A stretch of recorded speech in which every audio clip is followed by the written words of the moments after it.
All right, spontaneous video this time, less preparation because this right here needs to get roasted.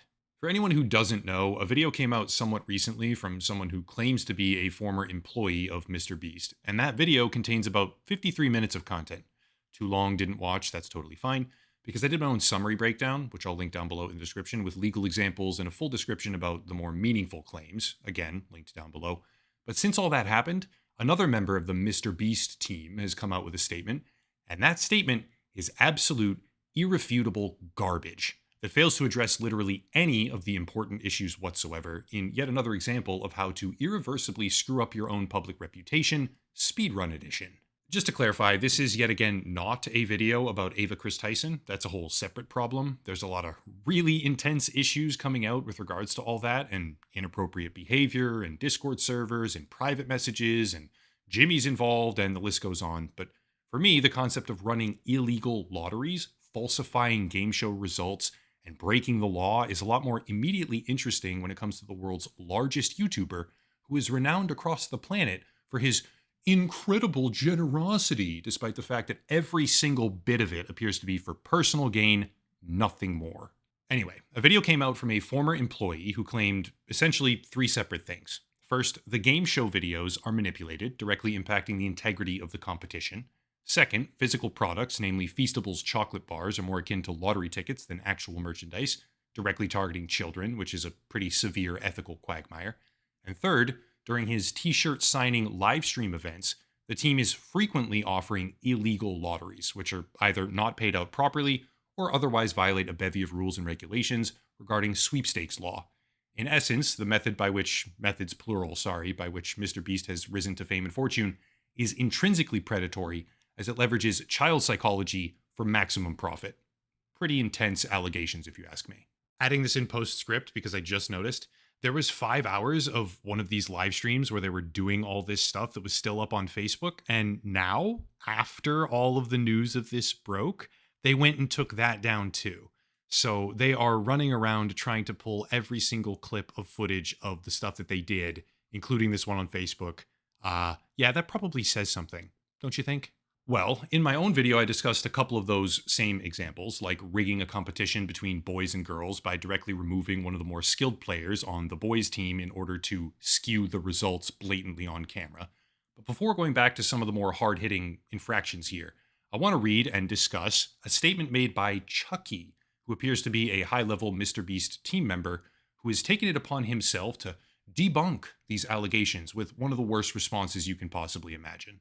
Normally I just read bullet points or summarize, but for this one, I'm going to go point by point, one by one. Quote, I quickly want to debunk some of the info in this video since the guy who made it was on my team. It was my decision to fire him for erratic behavior. He worked at the company for less than a month and wasn't an employee for most of the videos he mentions to have knowledge on. There's so much in this video, and I want to specifically address him saying our videos are fake or staged because this is not true, and I was on set for many of those videos, end quote. Okay, all right, cool, man. Let's hear it. Quote, you won't get in a video unless you're family or friends with someone that works at Beast. This is a wild statement that can easily be proven wrong. There's probably hundreds or thousands of people who have no affiliation to friends/family of Beast employees. Think the 456 people in Squid Game, or ages 1 through 100, etc. Jimmy doesn't more than like a dozen people, LOL, end quote. Response? Sure. In the grand scheme of his YouTube channel, MrBeast can certainly point to a multitude of examples where people that aren't directly on or affiliated with the production team were part of videos. There were other creators, there's verified instances where a few random fans were chosen for things or won very large sums of money.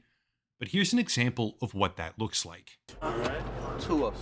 Whoa, two? You sure you don't want the cheaper one? I'm just messing. You got $1 million. Yeah, he's rich, damn. You have $1 million. I don't believe this is real. It is. Man, this is crazy. This is only a small percentage of what you have. I don't even know how I'm gonna spend it all. This is unreal. They gave this man 24 hours to spend $1 million. He did, while they crack jokes about how rich he is and all this other stuff. But a few years later, he came out and said this. He did help me financially, but like giving me money for, I don't know if I'm allowed to say it. That's why I'm trying to word it differently. But he did give me funds, but I just wish instead of like just because it's okay to get funds, but to help me invest and to help me be able to be stable on my own without his money, you know? So that's probably one thing I would do differently too. That was the best example I can give you is when we had planned out the house and stuff. I literally had an hour. He had somebody come to my house and we sat down and we planned all this in an hour. Yeah, they came to my house and we planned this out in about an hour. So I wish I would have had more time, and I wish I would have did a couple things differently on the time management side, which I guess I really couldn't help because I had to spend it. I had to spend the money and I had to like do all this. So. Yeah, there's this thing called sudden wealth syndrome. It's a psychological phenomenon where people who don't typically have a lot of money suddenly acquire a very large amount of it and then proceed to make impulsive, irrational, or self-detrimental decisions, leaving them as bad or worse off than they were before at the end of it all. A lot of people probably know of this because when someone wins the Powerball or the lottery or whatever it is, they oftentimes end up back to being broke within a short span of time because they're making really strange decisions because of sudden wealth syndrome. Mr. Beast gives out all this money, but he intentionally condensed the timeline for this winner to a point where he had zero hope of rational decision making.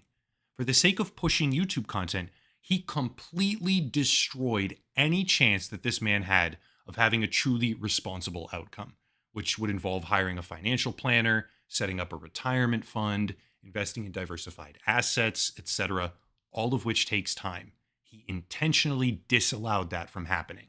For the sake of making a video more exciting and more clickable for the Zoomer kids hoping to get rich someday off of him, he funneled this winner into a pathway of completely irresponsible decision-making, and I think we need to acknowledge that when we're discussing the random people who go on these game shows trying to win it big. Anyway, reading on. Next claim, quote, "The train track was CGI, the bus wheels are CGI, the pit is fake. He acts like he's exposing us for using CGI to make backgrounds look cool when we have done multiple public behind-the-scenes videos with So Crispy showing this. It's clearly not a secret. On top of that, we did drive buses in that pit, and same with the train that you claim we didn't," end quote. That part, in my opinion, is totally fine. I didn't raise that point in my own coverage because I think it's incredibly weak. Editing things so that the bus wheels look like they're spinning is relatively harmless, and doesn't strike me as a point that needed to be emphasized at all. Fair response, but not even one of the more important details. Reading on, "The raccoon was a paid actor. I don't even know what to say about this. Clearly not an actor, lol," end quote. That was a joke? The guy was making a joke? Responding to the joke as if it's serious is the hallmark of someone who actually can't respond to any substance. I'm sensing a pattern here. Bad look. Quote, "Island cost more than $1. Not true. We did pay $1 for this island. You can Google Mr. Beast purchases Outer Banks Island for $1, which stated this before the video was released," end quote. Yes, fact check, true. The island was sold for $1 with $27 in other taxes and fees afterwards, but that same island is now being leased back to the original owners? Not sure what to make of it, but fine. Island got sold for $1 as a gimmick. He's doing all right so far. Not the worst response ever, but he's not responding to anything of substance at all. Quote, "He moved into a mansion 2 months before being in a video, $1 million mansion. He talks about how 2 months before we filmed the first Mac video that he moved into a mansion, Mac was staying at a friend's house, and I'm not sure how that proves anything or why it's relevant," end quote. That's not even a response, that's worthless, but also the initial claim is somewhat irrelevant as well, because this whole who works on the team and when storyline just doesn't matter. It's not hard-hitting. Moving on. Quote, "This wink was added in post. Bruh, he really did wink. This is a flat-out lie again," end quote. Maybe. I don't know. Not a good look if the wink is real and it's one of the things he's claiming was added in post. If that's just a factual discrepancy there, again, not good, but none of this matters. Chucky is picking around the edges. He's not even pretending to address a single thing that matters. Down below, here he goes again, hyperfixating on stuff that means absolutely nothing. I'm actually going to skip this because it's a waste of mine and everyone else's time. But then finally, Chucky says something that matters about something that matters and completely blows up his own response. Quote, "Not only were the results of this video completely scripted, but the contestants are not random subscribers. He claims our 100 boys versus 100 girls video is scripted, and the proof is a random text saying it is, that's it. It was not scripted. Jimmy probably had countless people on set for that video, and it would have been impossible to hide. This video was not scripted. I was on set for this, and there was no bias for who won. He also implies the video is fake because we have some employees on each team. The employees in the video were there to fill in for people who tested positive for COVID last minute right before filming. Thea, Jimmy's girlfriend, mentioned this on a podcast over a year ago. If it wasn't for COVID, they would have not been in it. They had the same dollars on the line as everyone else. Some random text of someone thinking it was rigged doesn't mean it's rigged, LOL, end quote. There it is, right there. He completely destroys his own response, and let's showcase precisely why. There is no bias for who won. Wrong. Chucky, you are wrong. This is a lie. During that challenge, there was a twist where whichever team could solve 100 Rubik's Cubes first would be fine, but the loser would have their circle that they had to stay inside cut in half, directly influencing their ability to win the challenge overall. You can quibble about how much that change impacted their ability to win overall, a little bit or a lot, but it did impact them. During that Rubik's Cube event, let's call it, Mr. Beast identified publicly that there was just one boy and one girl able to solve the cubes. He makes a whole big deal out of it, actually. But then, again, right in the video, he says, we're going to make things interesting and offer the one guy in there who knows how to solve them $10,000 to leave the video, which he does. The boy leaves. The team is then quite obviously unable to continue competing in that event with any real chance at completing it. And Mr. Beast goes across to the girls' team and says, quote, I paid the one guy who knew how to solve them to leave. Now, if you don't win, that was all for nothing. So win for me.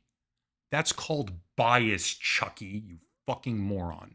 Also, wonderfully enough, it's a violation of 47 USC 509, which states it shall be unlawful by means of persuasion, bribery, intimidation, or otherwise to induce or cause any contestant in a purportedly bona fide contest of intellectual knowledge or intellectual skill to refrain in any manner from using or displaying his knowledge or skill in such contest, whereby the outcome thereof will be in whole or in part prearranged or predetermined, end quote. And the girls did win the overall challenge, meaning that the only real question is whether or not the world's largest YouTube channel, with hundreds of millions of followers and views, is governed by broadcasting laws, or if they are somehow immune to the governing regulations of game shows, traditional game shows, despite having a larger audience and higher prize money than any other similar program. To be fair, that question can actually be debated heavily, but what can't be debated is the fact that Mr. Beast directly influenced the challenge and the winning team in a biased way openly, which in part affected the results. Point blank, period, Chucky. The rest of the response is more useless garbage. He doesn't even make a passing attempt at refuting anything of substance, and the entire thing boils down to a simplified claim that the other guy is lying. Mr. Beast hasn't done anything wrong. But from where I sit, this is a pretty stunning example of someone doing things wrong that are predatory and unethical, as the metaphorical levee breaks and the world kind of wakes up to the fact of who they are and what they do. Actually, the final outro is worth reading, and it goes like this, quote, Jimmy spends unfathomable amounts of money and time to ensure the integrity of what he does, and I hate to see it come into question with a bunch of lies. Dawson, if you leave this up, then you're a hypocrite, end quote. But from where I sit, it is painfully clear that Mr. Beast's competitions have zero integrity. He openly manipulates the results in a multitude of ways. There's many, many more examples. I told some of them in the prior video, which again is linked down below. But yeah, there's a bunch of examples. This debunking response is completely worthless, and the real substance of the initial video itself has nothing to do with just editing the videos. The real substance is selling merchandise on a live stream while you tell everyone someone who buys a shirt in the next 5 minutes will get thousands of dollars in the package, which causes people to spam buy your t-shirts, which you profit from. And then when the 5 minutes are over, you say, wait, don't we owe someone money? Okay, someone who buys in the next 30 seconds will get the money in their order, thus invalidating the purchase of anyone who bought the shirt during those first 5 minutes to have a shot at winning prize money because you changed the rules. That is, in no uncertain terms, illegal, okay? And it's further emphasized by the deletion of those live streams because they know it's illegal and they didn't want to face consequences for their predatory behavior and gimmicky, horrible tactics. The Mr. Beast team is falling apart. Ava Chris Tyson is now a full-blown multiviral scandal that just keeps on getting worse. The predatory reality of how they organize competitions and merchandise was not debunked. It was made exponentially worse by another employee now saying there is no bias and Jimmy spends unfathomable amounts of money to ensure the integrity of what he does. But again, the atmosphere I see is one where a channel that pretty much always exploited people, hiding under an extremely thin and very disingenuous veneer of, but we give it all away, we're so charitable, while they get filthy rich off of underage gambling and people's desperation in the background, is now losing public support. I think it's deserved, but time will tell. That's it. Not sure if I'll cover the Ava Chris Tyson stuff. It's got about as much public scrutiny as humanly possible right now anyway, so it's not like I'd bring anything unique or new to the table, but this angle seems to be quite a bit less well known, so it felt worth it.